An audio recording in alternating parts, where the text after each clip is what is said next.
Thank you. Here is our agenda for today. We will begin with the introductions and learning objectives, then go into the RHP Back to Basics, covering the Recovery Housing Program background, planning, program opportunities and considerations, program implementation, program reporting, and technical assistance. There will also be some time for Q&A to cover any questions that are submitted through the question box.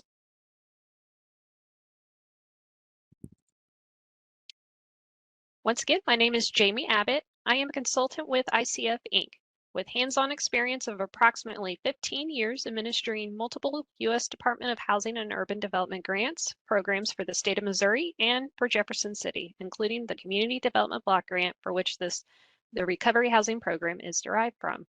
I am joined by my colleagues, Anya Abe and Elisa Hupp. Anya?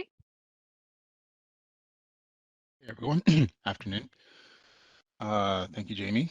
So I am also a consultant with ICF. Prior to this work, I was a HUD grantee, such as yourself. In my current role at ICF, I'm supporting various HUD grantees, providing guidance on various grants and programs. My main focus has been on grants management, financial management, and using grant systems like DRGR. So happy to be a part of this presentation and provide any guidance that we can to you. And now I'm going to pass it to Elisa to give her introductions. Hi, everyone. Good afternoon. My name is Elisa Hupp. I have been with ICF since October of 2022. Prior to joining ICF, I was with the state of Massachusetts Housing and Community Development Department, where I primarily worked on the Emergency Solutions Grant and Balance of State Continuum of Care. But while in Massachusetts, I also worked with our Department of Public Health to implement State Opioid Response Grant Rapid Rehousing Program. So I am new to this team for the Recovery Housing Program at ICF, but I'm excited about getting to know you all and getting to work with you over the next several months. I will pass back to Jamie. Great, thank you. So after today's webinar, one should be able to describe the key elements of the Recovery Housing Program, identify the approaches and tactics for implementation and reporting, and explain how to address challenges encountered with the RHP program. But first, we're going to have a polling question.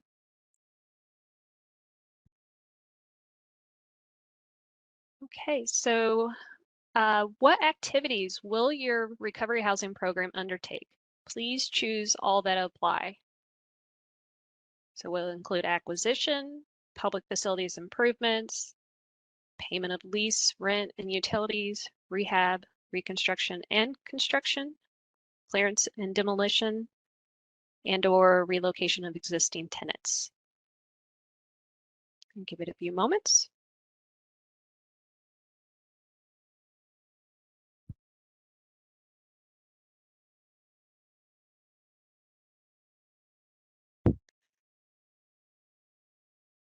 And thank you, Jackie, for saying all. Okay.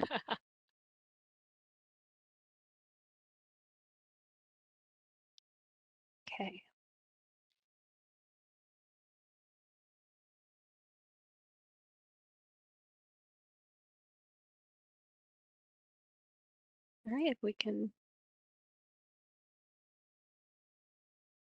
go ahead and get our, oh, the poll has ended. Okay. We will circle back on the results of that poll and we'll go ahead and get moving on to the next slide.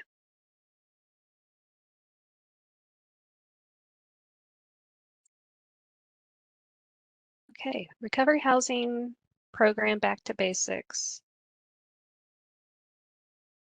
The pilot recovery housing program was authorized in 2018 by the Support for Patients and Communities Act, which is also known as the Support Act. The intent of RHP is to support individuals in recovery from substance use disorders on a path to self-sufficiency by providing stable, temporary recovery housing. RHP provides resources that grantees can join with treatment and peer support to address the substance abuse disorders within their communities. Recovery housing is an intervention designed to address the needs of recovery people for safe and healthy living environments while supplying the requisite recovery and peer supports.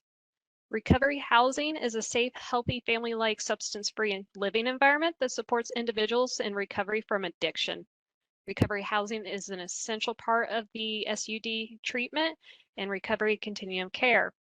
Residents living in recovery housing may receive support through a variety of programs and services that promote long-term recovery, including peer support, peer recovery coaches, connections to ongoing primary behavioral health services, and connections to mutual aid and groups and sober social clubs.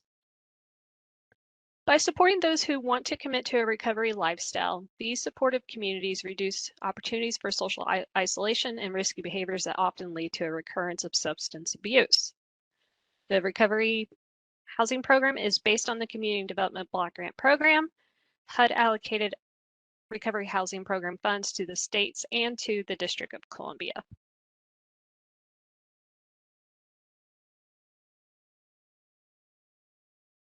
The CDBG modifications for the RHP program provides a delivery mechanism and establishes the regulatory framework to support the housing element of substance use disorder recovery.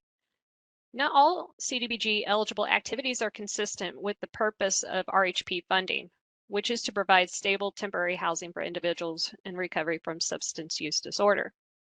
So eligible activities that HUD finds meet the RHP intent are limited to public facilities improvements, acquisition of real property, lease, rent, and utilities, rehabilitation and reconstruction of a single unit residential buildings and multi-unit residential buildings, and of those of public housing. And disposition of real property, clearance and demolition, relocation, and then the expansion of existing eligible activities to include new construction of housing. All RHP activities must comply with the limited clientele national objective as modified by the notice and must support activities that benefit low and moderate income persons. RHP expands eligible activities of limited clientele to include persons who meet the federal poverty limits or persons who are insured by Medicaid. RHP differs from state's annual CDBG program in that the scope is statewide rather than limited to smaller cities and counties. Given greater population densities and access to services, RHP may occur in CDBG entitlement cities and counties. There are no special requirements that apply to activities in entitlement communities. States may also fund activities in tribal areas and provide funding to tribes or tribally designated housing entities. States carrying out projects in tribal areas through employees, contractors, or subrecipients must obtain the consent of the Indian tribe with jurisdiction. Indian tribes that receive RHP funding from a grantee must comply with the Indian Civil Rights Act. Now I'm going to go ahead and turn it over to Elisa. Great, thank you, Jamie.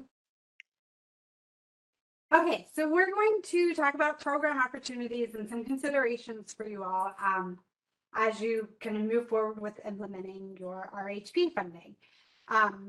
So as you are designing and implementing an RHP program, HUD recommends that as grantees, you're involving administrators with experience in CDBG, DRGR, and other federally funded programs that support the recovery from substance use disorders. In instances where responsibilities will be shared among agencies, grantees should execute interagency agreements to clarify and formalize roles and responsibilities. You, as the grantee, are obligated and responsible for adhering to RHP guidelines and rules and regulations, and using interagency agreements can ensure that your partners are in operating programs in accordance with the requirements as well.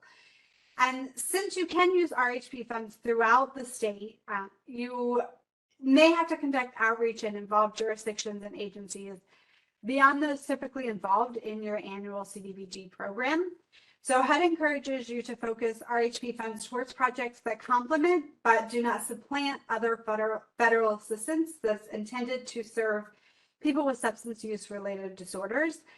Those programs include, but are not necessarily limited to, the state opioid response grants, substance abuse prevention and treatment block grants, or SABH, which is awarded by the Substance Abuse and Mental Health Services Administration, or SAMHSA. RHP also creates an opportunity to partner with organizations that, as we mentioned earlier, may not be your typical CDBG partner. There are several HUD programs that serve households who meet different eligibility criteria, but there may be some crossover, and those folks may also qualify for RHP services. Where there's potential for crossover, HUD encourages you all to coordinate in order to build stronger networks and systems of care. Some of those programs, some of those other HUD-funded programs that offer housing support and are focused on resolving housing crisis for other similar vulnerable populations include HUD's Continuum of Care Program, or COC, the Emergency Solutions Grant Program, which is referred to as ESG, Housing Opportunities for Persons with AIDS, or HOPWA, the HOPWA program, and then the HUD VASH program. And VASH stands for Veterans Assisted Supportive Housing. VASH is a joint effort between HUD and the U.S. Department of Veterans Affairs. Again, those programs serve different, they have different eligibility criteria, but some of the folks who qualify for those programs may also be struggling with substance use disorder. So if you're unfamiliar with those programs, we encourage you to check them out on the HUD Exchange. There are several resources there that can help you summarize and understand the program and introduce you to them. You can also use the HUD Exchange or the HUD.gov website to look up who administers those programs locally so that you can connect with them. Finally, given the specific population served with RHP funds, you have an opportunity to connect with organizations that may not typically receive any HUD funding, but serve people who do have substance use disorders. Substance use treatment providers, Medicaid agencies, recovery housing programs, and sober living programs are all potential partners that you should be considering as you are implementing RHP. So some of you are likely already connected with stakeholders and partner organizations in your community, and they are there to help you implement successful RHP projects and are in many cases likely of probably doing that. However, if you're unsure where to start or you're struggling to expend your funds based on your current program design, connecting with some of the providers or the administrators of funding mentioned on the previous slide, such as your local continuum of care, could be a really helpful exercise in helping you better understand current programming locally and the resources that are available in your community and statewide. And it can help you pinpoint where RHP funds could be used in order to fill in gaps in services. Additionally, RHP is a sum of money, and so you may just be looking to expand existing programs or thinking about how to spend additional RHP funding that you've received. But connecting with stakeholders sooner rather than later will help you think through how funds can best be utilized in your state and to fill those gaps. An example, RHP funds could be used for temporary housing costs in coordination with other counseling and medication assisted treatment services, or MAT services, or in conjunction with programs that are providing supportive or wraparound services in order to help people stabilize. So such as employment programs that are funded through the Department of Labor, Workforce, Innovation, and Opportunity Act. So this is an opportunity for you to kind of think a little bit outside the box and think about who other partners and stakeholders could be that maybe are not your typical CDBG partners. The range of allowed activities provides two basic options for what can be funded, and that's aside from administration funding in order to administer RHP and an additional technical assistance allotment in order to receive assistance to ensure that you are implementing and complying with the HUD regulations. So those two activities include rehabilitation, expansion, or development of real property to preserve or expand recovery housing units, And the second option is you can use the fund to assist individuals who have limited financial resources, pay for recovery through the use of subsidies for their lease, rent, utilities, or other housing related costs. So let's talk about planning for your new RHP allocation. You have funding, you're getting a new allocation. As you think about how you're going to use that allocation, it may be time to reassess what areas, statewide have the greatest need, and consider not just the need, but the ability for an organization in that community in order to deliver the outcomes that are required for RHP. So you want to kind of take a step back, consider the current landscape of recovery housing programs and substance use treatment centers. Consider if they've changed or evolved at all since your initial RHP allocation. Local organizations often are refining or expanding their mission. They may have received different funding sources that have allowed them to shift direction or expand to serve new populations. Or they may have experienced staffing turnover, something that I've noticed with nonprofit organizations, service providers, and state and local government over the last 3 years since COVID. There's been a lot of turnover. People are moving around a lot. And so, organizations are not, who are experiencing staffing turnover, it's not an unusual thing. But the turnover may have made it harder for that organization to administer funds as originally planned when you originally gave them the first initial RHP award. So as you're aware, while there's a huge need for housing opportunities, both temporary and permanent, we're also in an interesting place where there's quite an abundance of federal resources that are intended to create housing opportunities for folks experiencing a housing crisis. So understanding available capacity of organizations and your partners and stakeholders is essential because the Support Act mandates that RHP funded activities address the greatest needs and are implemented under tight timeframes. As you think about all of that, RHP fortunately comes with resources that can help you address some of the challenges that you may face as you get into implementation. That you may have faced them the first time around with your first allocation, but as you think about your new allocation, you want to take a look and try and identify what are some of those challenges that we had and how could we potentially address them with the second round of funding. So if you found that the need is great and your partner organization is struggling with staffing challenges, you could potentially use some of the new funding from your new RHP grant to increase their staffing capacity in order to help them get to a place where they are effectively administering this project. So the funds can be used to pay for staffing that are going to be directly administering this project. They don't have to use existing staff or identify other funding resources. You could also allocate administration and technical assistance of funds internally or hire a technical assistance provider, contractor, or consultant to provide technical assistance both to you and to your grantees to help projects get up and running and fully implemented. Grant administration is also an allowable expense. It's capped at 5% of your allocation plus 5% of any RHP program income that you receive. And as we discussed, technical assistance is authorized. It's capped at 3% of your allocation plan plus 3% of any RHP program income you receive, which is pretty unique, I would say, on the federal side for federal funding. And so it is an opportunity and something that we would encourage you to think about when you think about what are our challenges and what are our solutions or our ability to resolve some of those challenges. And then finally, to make administration of the resource easier,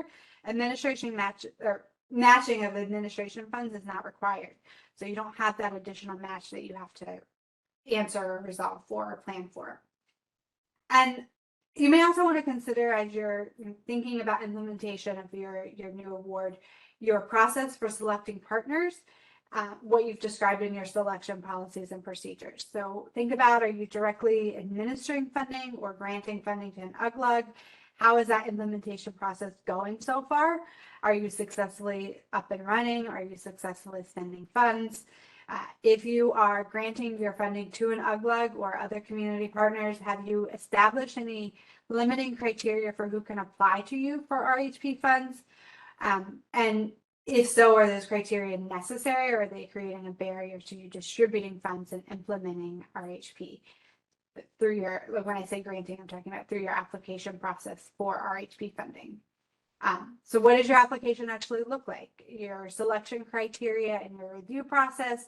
Are there any changes or areas where the review process could be streamlined or potentially made more efficient in order to help you get funding out more quickly?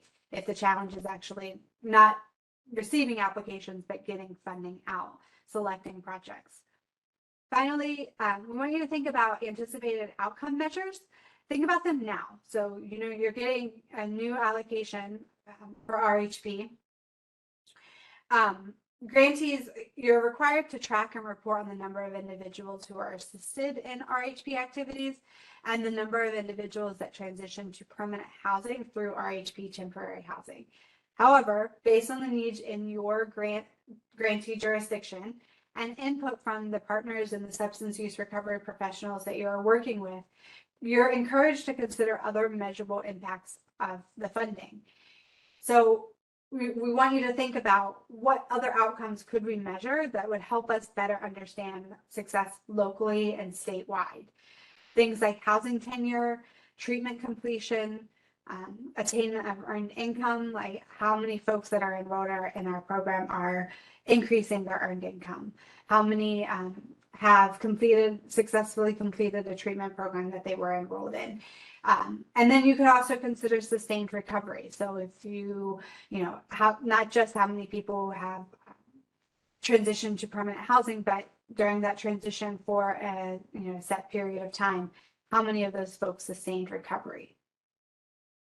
So as you're planning, as you're kind of going through this planning process and thinking about your new allocation, it's an opportunity to kind of sit down, reassess, look at how things have been going thus far, and to start thinking about how do we want to do it with this new allocation. So, the new allocation means new opportunities for analyzing your existing program. And again, you want to kind of just think through, are there existing challenges of our current program that need addressing? Common challenges can look different. I mean, they look different. They're unique to each community, but there are some things that can be common across grantees and across states. So it could be maybe a lack of applicants coming to you for funding. Maybe that is some things that you could consider as our outreach process. How are we making it known that this funding is available? Are there things that we could do to increase outreach so that we receive more applications? Are there pushback or local disincentives or challenges against project sites? So that's a common problem. Zoning restrictions is kind of a common thing that all communities encounter. But are there things that you can pinpoint that are creating challenges around project sites and preventing you from getting projects up and running? And then we encourage you to lean into this network, this group of folks, of RHP grantees, to ask questions, connect with each other, ask each other, what are your challenges? What are you working through? How are you getting through them? What are some of the resolutions that you've come to? And think about, whether this is an opportunity for you to, as a grantee, to maybe expand some of your partnerships. If you're experiencing challenges with funds based on your current program design, now might be the time to kind of look around and think and say, are there opportunities to expand capacity of our existing programs in order to ensure projects are successful? And we've all been there. I used to work for a state myself in Massachusetts, and one of the things that I would almost always consistently do is I work on implementing a program, or we work on implementing a new project, or go through funding an RFP process, and we would get through it, and I would immediately be like, oh, I had my aha moment, like we should have done this little thing differently, or we should have made this nuanced change in the application, and it might have made a difference in who came to us for funding. It might have made a difference in the way that projects were rolled out. And so I'm sure that you all have had some of those moments as well. So with this new round of funding, this is an opportunity to think back on those, think what were those aha moments that we had, what were those things that we thought if we had the opportunity to do this again, or next time I want to do this and make that slight change. So, refine your process, refine your policies and procedures, think about what has worked well and what didn't work well and where you could make updates. Okay, and so next we're going to go to a new polling question. And then I'm going to hand it off to Anya to talk about reporting. But first, since we've just talked about, you're getting a new allocation. There are opportunities here to make changes, opportunities to expand partnerships, opportunities to maybe, start new projects or to expand existing projects. So we want to know, are you already anticipating changes in your selection process or changes in the outcomes that you're going to collect? Some of you may have already thought about this, some of you may be thinking about it today for the first time, but we're curious to hear where you are. Do you think you might make changes? Will you maybe make minor changes? Or do you think that you might do a complete overhaul? You might go from doing construction-based projects to maybe doing tenant-based rental assistance, something completely kind of significantly different in the way you administer your funds or the types of projects you're funding. Give everyone a couple minutes to answer that question.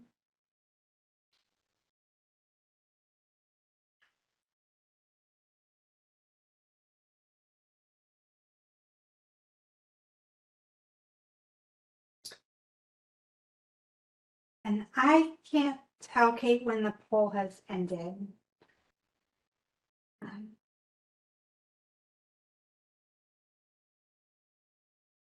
Oh, there we are. Actually, I just got the notice. So the poll has ended. And I'm waiting now. Sometimes there could be a lapse in the poll responses.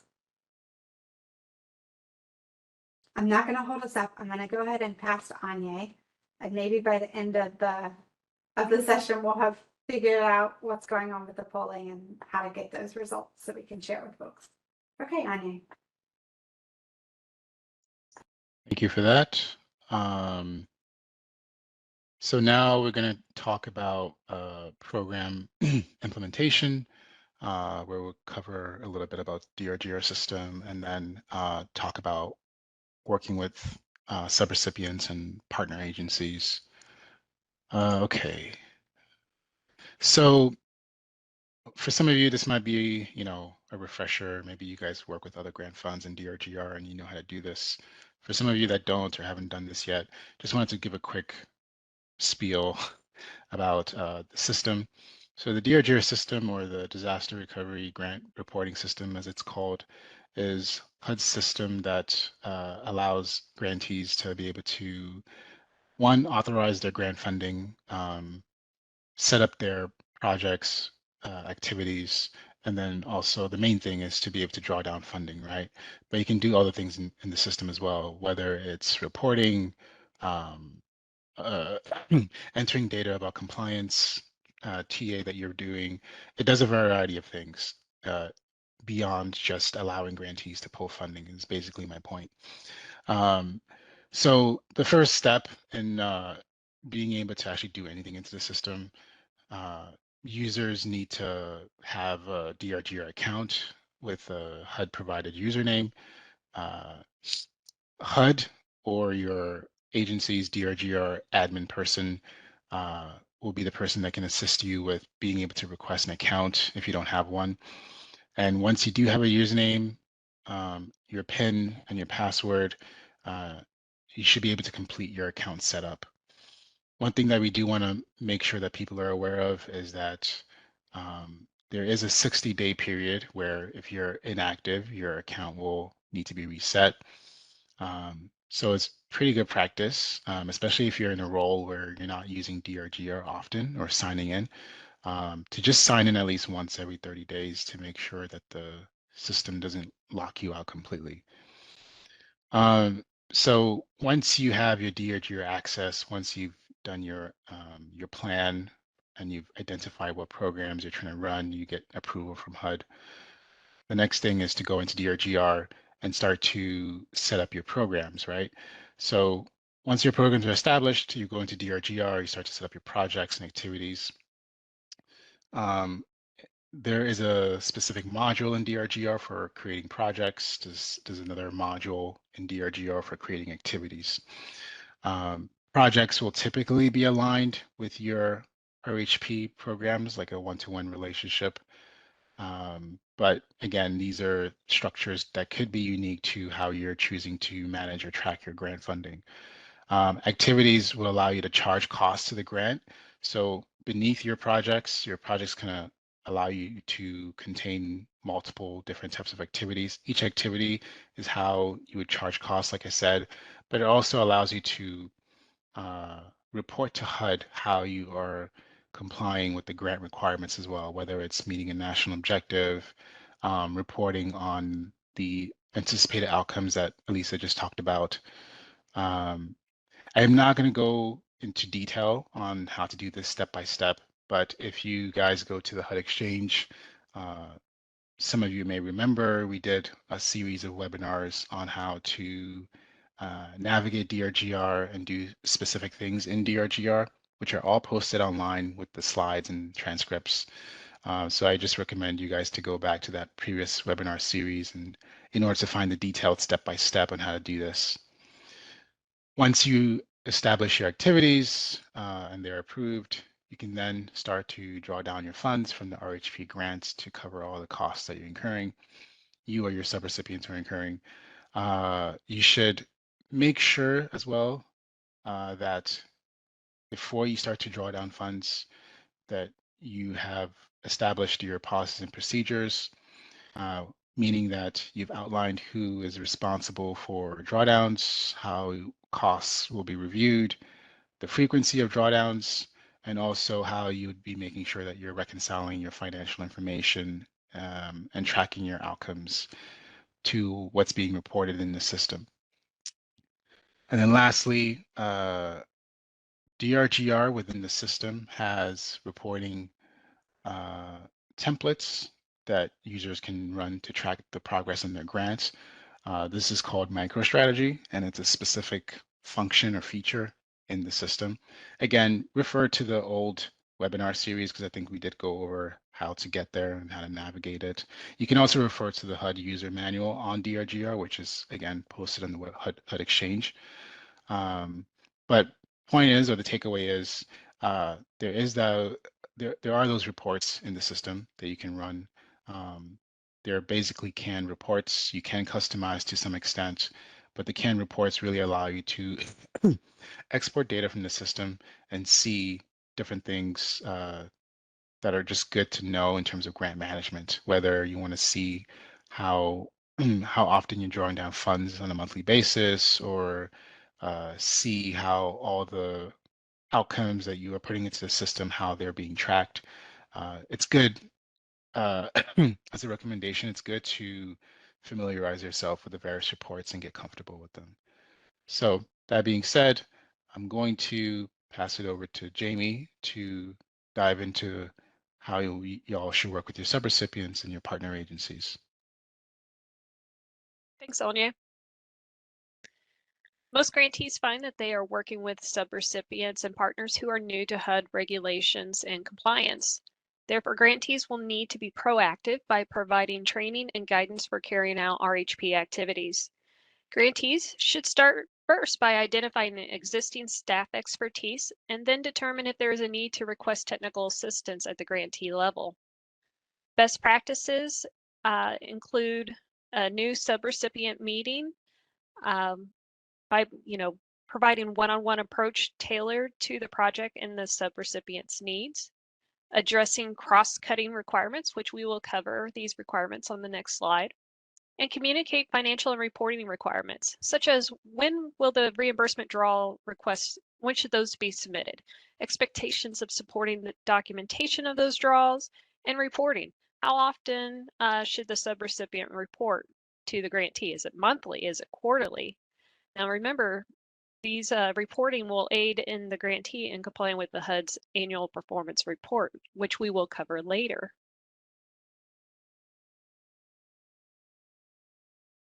Depending on the RHP activities undertaking, cross-cutting requirements, the listed cross-cutting requirements may apply. The environmental review requirements apply to all RHP activities.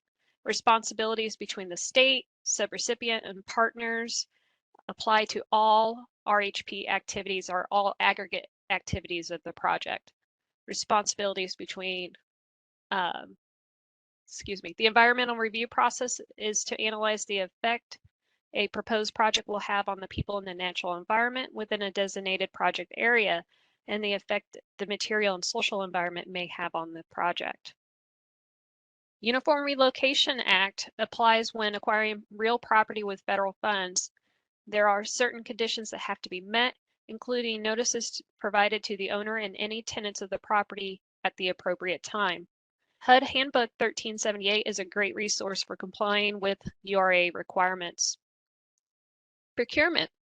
State procurement requirements are expanded to include all subrecipients as well as units of general local government.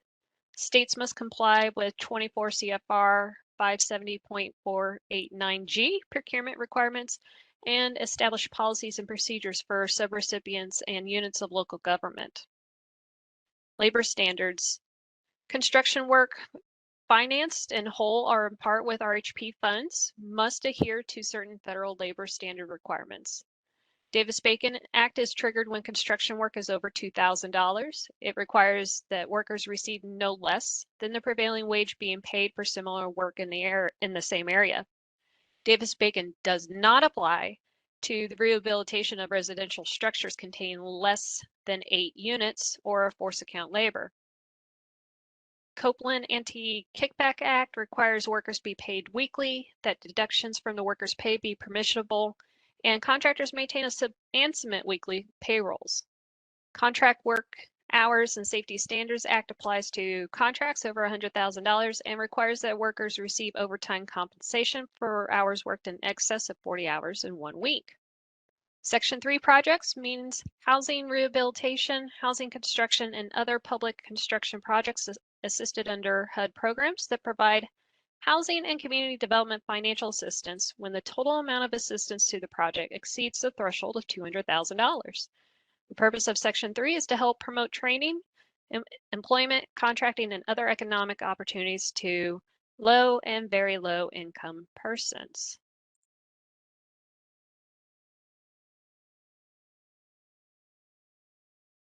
Okay, next we have another polling question.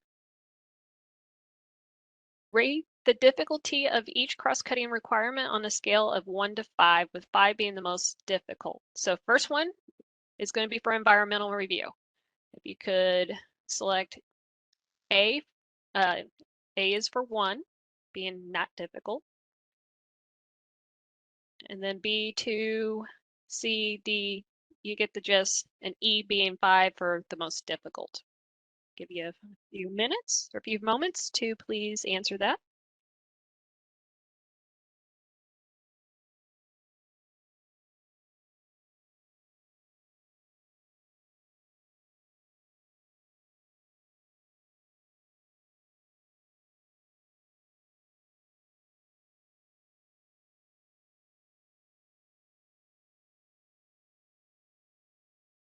Okay, if we could go ahead and, okay, the poll has ended for that one.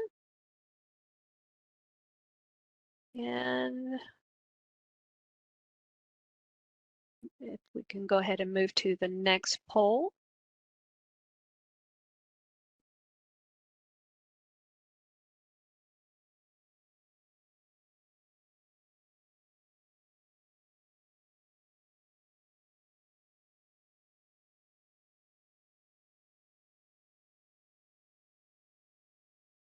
Okay, procurement.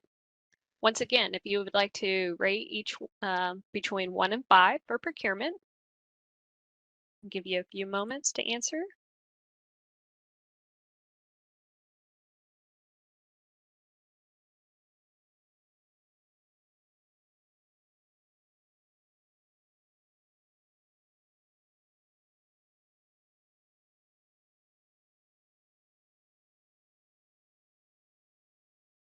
And if we could go ahead and close that poll.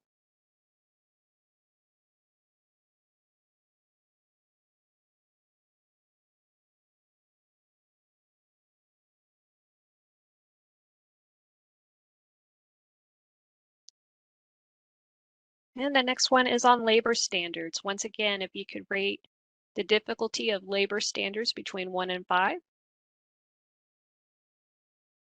And while you're answering that, the responses to these polling questions actually help us and HUD to determine areas that could be additional community practices or webinars could be provided on for this RHP program. Give it a few more seconds.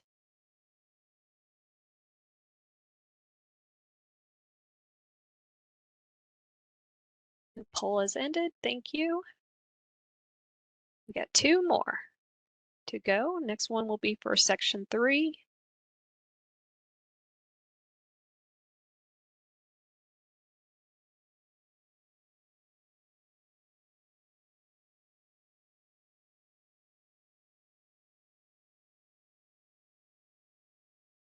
There we go.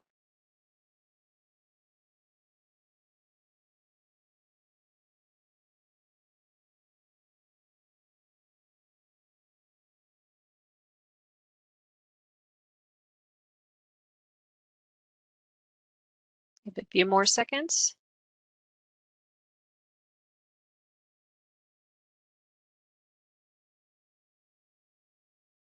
Okay, and that poll has ended for section 3. In just a few moments, the URA poll will open.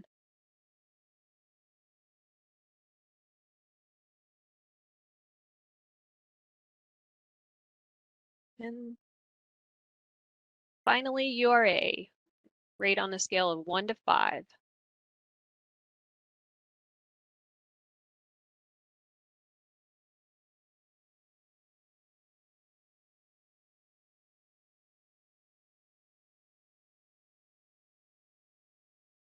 Just a few more seconds, but then we'll go ahead and close the poll. Great. Thank you, everyone, for rating each of those cross-cutting requirements. I'm going to go ahead and turn it on over to Onye. Thanks, Jamie. So now we'll cover program reporting and what that looks like. So working in DRGR, pretty simple if you know where to go to find information that you're looking for, but definitely requires a little bit of training and spending time with the system. So with respect to your annual performance reports, when you log into DRGR, you're going to want to navigate to the top menu bar to look at the module for submitting the performance reports. That's going to be under the header for Manage My Grants. And then you're going to look for the option to manage performance reports. When you go to that screen, you should see a list of your annual performance reports that you'll be required to submit. You'll see information about what the specific reporting period looks like, and then you'll see the due date or the deadline for which you're supposed to submit each of these reports. What I would recommend is, and I think this was mentioned earlier in this training, you really want to make sure that you start early to think through what are all the qualitative and quantitative data that you need to enter into DRGR for your reports, right? If you have subrecipient-led programs or projects, thinking about how you're going to coordinate with them to be able to have them submit information to you, and by when are they going to submit that information to you? These are all going to be critical pieces you need to iron out at the beginning, especially if you can before you execute agreements with your subrecipients. I would advise that when you do execute agreements with subrecipients, make sure that there's a conversation you have with them about what are the reporting timelines and also figuring out what are the outcomes we want to track, and how will those outcomes be tracked. We talked a little bit earlier about financial reconciliation. So what does that mean? What we're talking about is in the report, there are different pieces to the report. Three main pieces. One is you're basically reporting on your narratives, like here's the progress we've done within the past year, right? The second thing is we just mentioned we are going to also enter information about outcomes. So what are the things that we actually completed or delivered? You know, you're going to report on that. The last one is going to be your financial. Your financials are going to be really, you know, within the past year, how much have we dispersed in federal funding? Or another way to look at it also is how much federal funding have we expended in the past year? The reason that's important is because when you have the report before you submit, DRGR is going to look through all the vouchers that you've submitted within the past year, and it's going to aggregate all those vouchers, and it's going to spit out a number to say, this is what we have on record in the system of what you have dispersed in federal funding. So when we talk about reconciliation, it's really making sure that you take a look at that number and confirming and verifying that that number is accurate as per your own records in your own internal system or accounting records. So this is an exercise that we want to make sure that we're doing. Maybe it requires you using the DRGR MicroStrategy report, pulling the report so you can confirm if DRGR is saying that we've spent $1 million in the past year. Do we know what the $1 million is comprised of when you break it down into specific DRGR vouchers? When you look at your systems internally and you look at all the checks that you've cut to, you know, partner agencies or to subrecipients, can we track back to what that $1 million is comprised of? Can we reconcile to the system? So that's really what we're talking about when we say financial reconciliation. And if there are discrepancies, maybe because of timing or lag of when things are posted in your accounting system or when exactly a voucher was drawn, that's okay. Just use your your narrative section to explain what the discrepancies are. And again, the whole point of performance reporting to HUD is that it gives HUD insight as to what's the progress happening for your grant and what are the things that are pertinent to them to know. Because it also allows them to communicate to their folks, you know, the people that they report to. So that's the purpose there. Again, you see the resource at the very bottom there. Just make sure you reference the prior webinar because I think we do go into more detail about how the performance reporting screens actually look in DRGR. So that'd be good for you guys to see visually what are the things that are being asked of me. Okay. All right, so continuing, we kind of already talked about this, but let me dive a little bit deeper. So when we talk about narratives, your report narratives, we're not looking for, well, I shouldn't say that, but typically we're not looking for an essay here. It really is just what's the most pertinent information that HUD needs to know about progress and writing up enough information that HUD understands where you're at, where you're going, identifying the risks and possibilities that you've highlighted. As you see here, the first bullet, we really want to think about what are the achievements that you've had, right? So what are the things that you said, we're going to deliver this, and we did deliver, and these are the metrics that we were tracking, and these are the numbers that we've seen. Another thing too is we talked about earlier, when you set up your DRGR action plan, you would be setting up projects and activities. Each activity is going to be very unique to the requirements that that activity is trying to meet. It's good to make sure that you are highlighting the risks associated with activities, if there are some, and also the progress associated with those activities. And I should mention too, I don't think I mentioned this earlier, but when we talk about narratives, there are two different places where you would be entering narratives in the system. When you access the report, there is a section typically where you can enter what we call like an overall progress narrative, which is grant-wide, what is happening with the grant. But then you have another place where you can enter narratives, which is at the activity level. At the activity level, you can also enter narratives that are unique to that activity. So just reiterating that, because there are two different places, and at the activity level, it allows you to be a little bit more specific as to what's going on with this specific activity in terms of this activity meeting a benefit or spending or drawing down the federal funds. I said it earlier, the amount of text does not need to be lengthy. You can use your discretion. Maybe you may want to coordinate with HUD potentially on how much information you need to provide for every report. What's most important and more critical is making sure that you're mentioning what's going on with your accomplishments, identifying the issues, and if you do identify issues, how are you addressing those issues, right? Those are most important.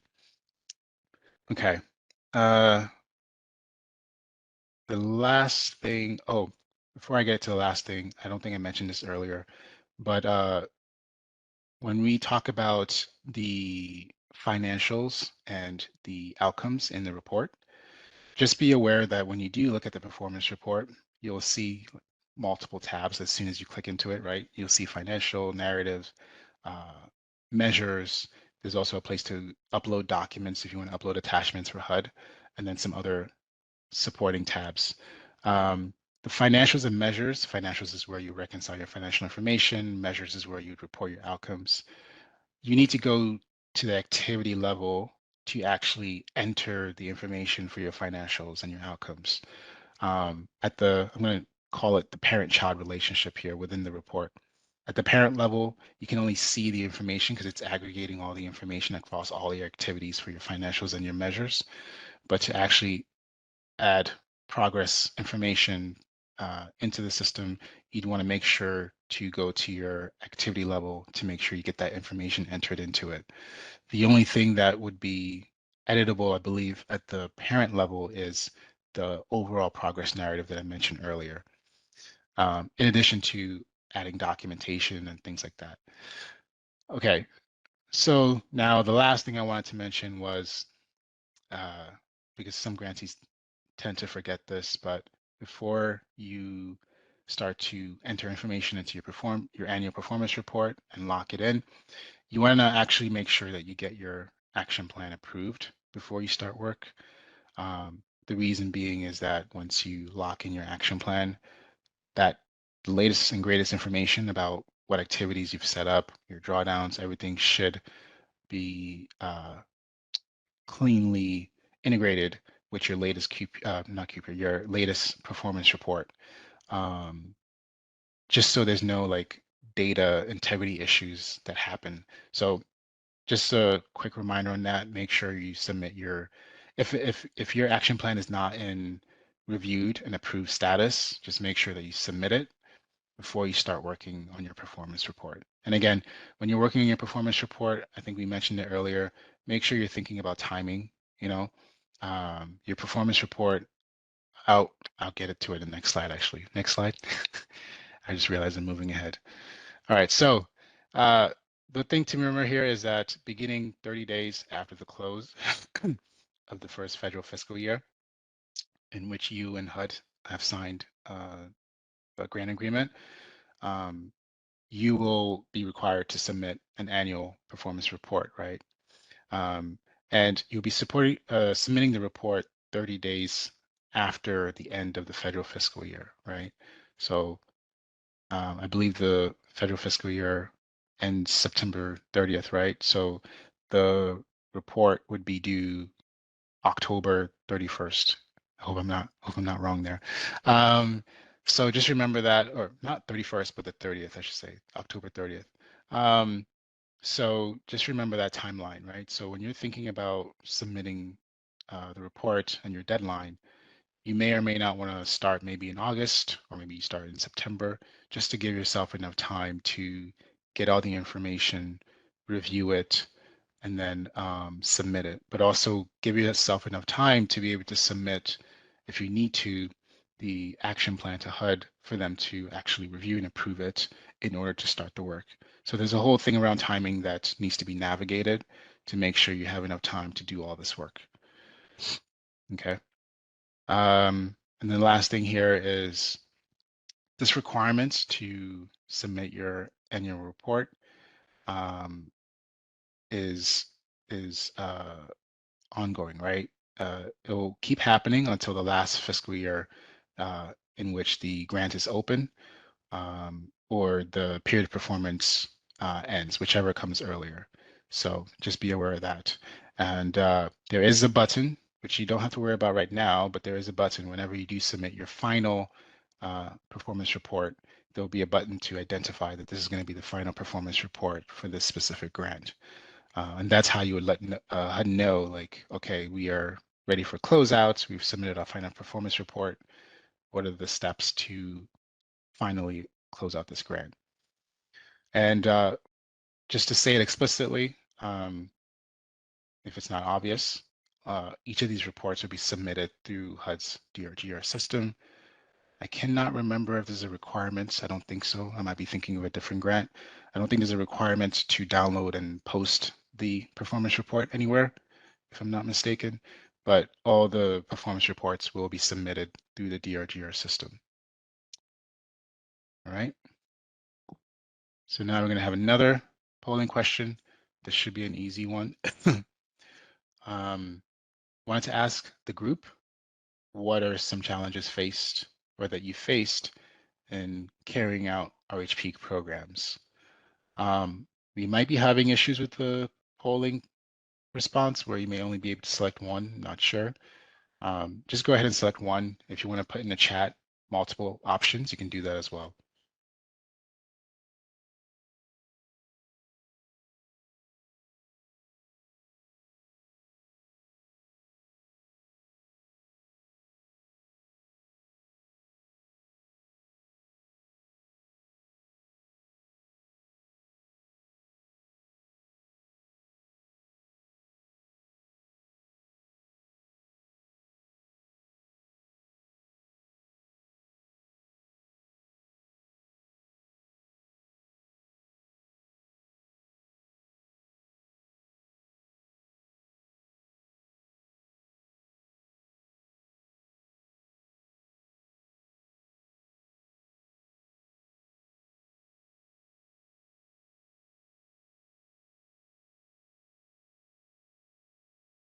Okay, looks like the poll has ended.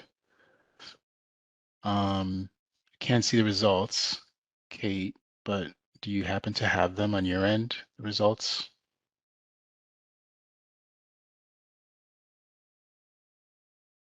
Yes, so partnership was 18%, subrecipient management was 27%, DRGR is 27%, competing priorities was 18%, and cross-cutting was 0. Gotcha. What's the number of responses?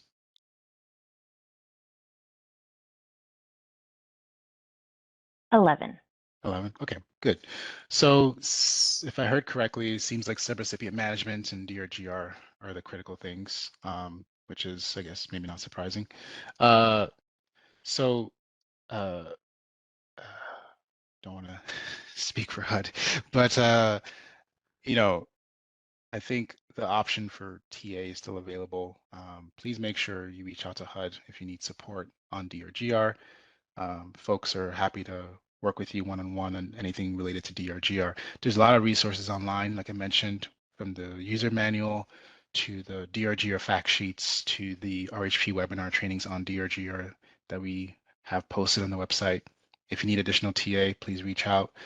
And same thing with subrecipient management. If there are questions you have, I think it's worth reaching out and getting support on that.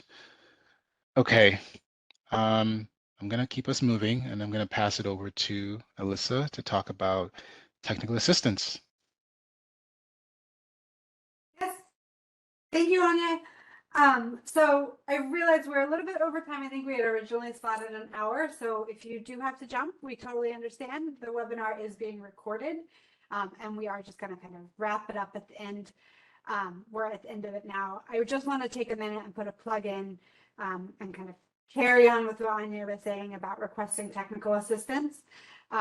You all are eligible and encouraged to request direct technical assistance through HUD. If you haven't received technical assistance in the past for CDBG or for other HUD funded programs that you have, we just want to kind of share that it is a great opportunity. ICF is the designated TA provider for RHP. So this group of folks that you have today, so myself, Anya, and Jamie are all going to be providing technical assistance, working together to try and answer your questions and help you resolve some of the challenges that you may be facing.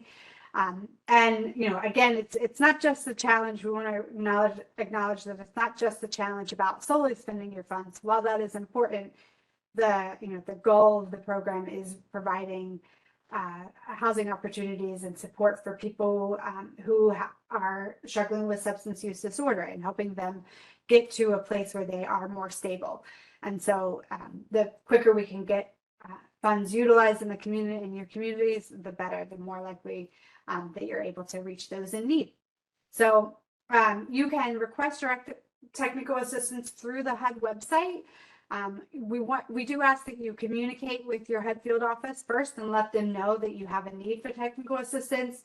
Then you submit your request through the HUD exchange, and in that request, try and be as specific. You don't have to have, it doesn't have to be a long, detailed request. It could just be a couple of sentences, but let us know specifically what it is that you have in mind, what that you might need help with, what are your challenges or what you're looking for. So some examples there: you might need technical assistance with performance reporting, or you might need technical assistance with RHP reporting because you have new staff with limited DRGR experience. You could also, request help with things like policies and procedures, or help resolving a specific implementation challenge, and then you would state what that challenge is.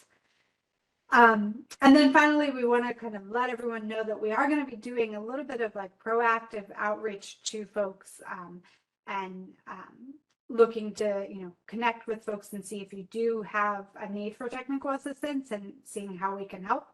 So in the coming weeks, we, keep an eye on your email, looking for an email and outreach from the ICF team. Okay, so we are at time, and I want to kind of quickly wrap up and just do, a reminder. So the kind of broader theme and response to the opioid epidemic and substance use disorder resulted in the RHP program. Based on the Community Development Block Grant, or CDBG program, modifications were made there, and this RHP provides a delivery mechanism. CDBG provides a delivery mechanism and establishes the regulatory framework that has become RHP, that supports RHP. The RHP program encourages partnerships with other existing federally funded programs, including SOAR grants, so state opioid response grants, things like your continuum of care, housing opportunities for persons with AIDS, HOPWA, and then exploring opportunities for new partnerships with other nonprofits and subrecipients administering residential programs. And new partnerships means working with subrecipients and partner agencies that are not familiar with HUD regulations. And so we want to, again, kind of reiterate just kind of the basic requirements for, you're back to basics. What is the RHP program? How can you use the funds? And then how do you do reporting? So reporting occurs in the DRGR system, as Anya talked through, and you want to kind of start thinking about it early, collect the information that you need in order to be able to complete those reports at the end. And then finally, technical assistance is available to you. So we encourage you to reach out and apply for it. And I think that is it. We will kind of wrap up. We did have question and answer. We only had one question in the Q&A box, and it was about contact info for your RHP network. So if you do go to the HUD Exchange, in the kind of towards the top of the HUD Exchange page, you'll see a place that says Grantees, a tab for grantees. And if you select grantees, then you should be able to go down the list and select the RHP program, and it will generate a list of all the contacts and administrators of the RHP program for the different states. And Elisa, and if I may, you know, say we do want to provide some additional, time for anyone who may have additional questions to go ahead and place them into the Q&A box. We want to, we want to be able to provide that opportunity still. We do have HUD staff that is also on the line too, that are able to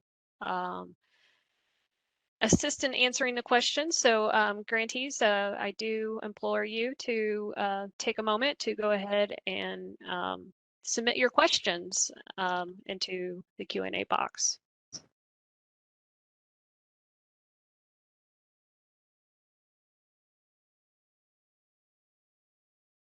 And while we're waiting, we can probably go ahead with the next polling question, since it may take a few moments, and we'll check back in on the Q&A. How's that sound, Elisa? Yeah, that sounds great. Thank you.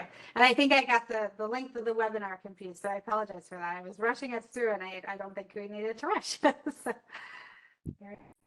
okay.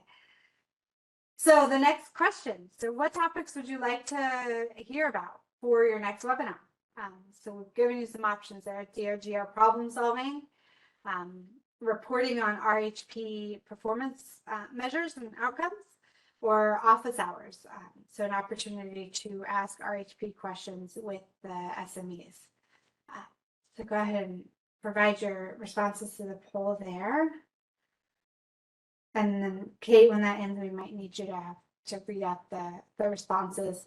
But this does help us, your feedback here definitely helps us to think about what comes next and what to provide next. And if you have additional ideas, you're welcome to enter those into the chat as well.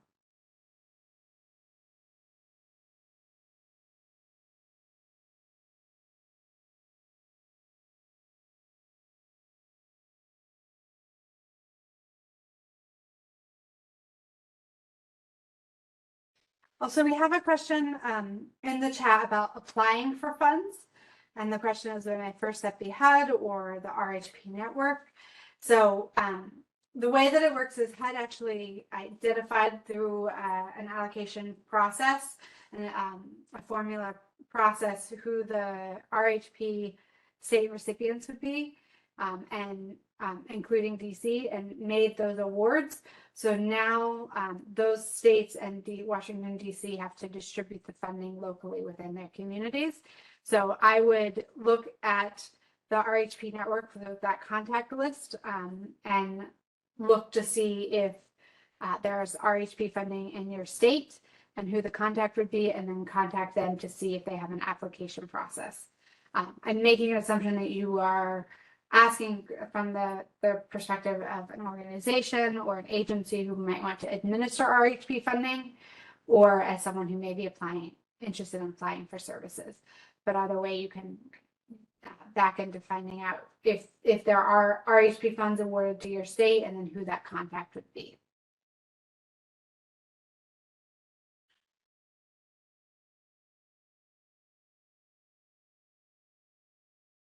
Okay, it looks like the poll has ended.